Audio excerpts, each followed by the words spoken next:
તો ખેડામાં સંતરામ મંદિરમાં બોર પૂનમની ભવ્ય ઉજવણી થઈ। મહાસુદ પૂનમના દિવસે બોર ઉત્સવ માટે ભક્તોની ભીડ જામી। સમગ્ર રાજ્યમાંથી હજારોની સંખ્યામાં ભાવિ ભક્તો ઉમટ્યા। બોર ઉત્સવમાં 50 ટનથી વધારે બોર ઉછાળવામાં આવ્યા। મનોકામના પૂર્ણ થતાં મંદિરના ચોકમાં બોર ઉછાળવાની માન્યતા છે। બોરનો પ્રસાદ લેવા ભક્તોએ પડાપડી કરી હતી। નડિયાદનું સંતરામ મંદિર બોર ઉત્સવ માટે ખૂબ જ પ્રખ્યાત છે અને મહાસુદ પૂનમના દિવસે અહીં બોર ઉત્સવ મનાવવામાં આવે છે, જેમાં હજારો કિલો બોર ઉછાળવામાં આવે છે।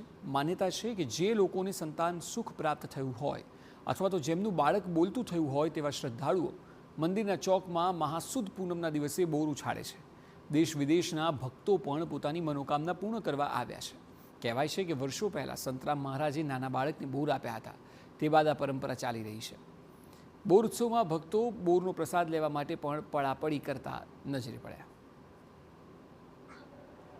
બાળક બોલતું ન હોય એના માતા પિતા અહીંયા ટેક રાખે છે કે મારું બાળક બોલતું થશે તો હું અહીંયા બોર આવીને ઉચ્ચારીશ અને બાળક બોલતું થઈ જાય છે અને માતા પિતા શ્રદ્ધાપૂર્વક બોર ઉચ્ચારવા આવે છે।